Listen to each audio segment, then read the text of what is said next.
రక్షణకై రాజు శాసనము మార్చి ఎస్తేరు ఆశను తీర్చిన దేవా.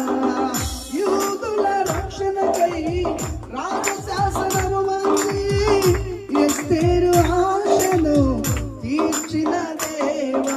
ఈ తరములో మానవులను ఆలకించవా, మా దేశములో మహారక్షణ కలుగజేయవా.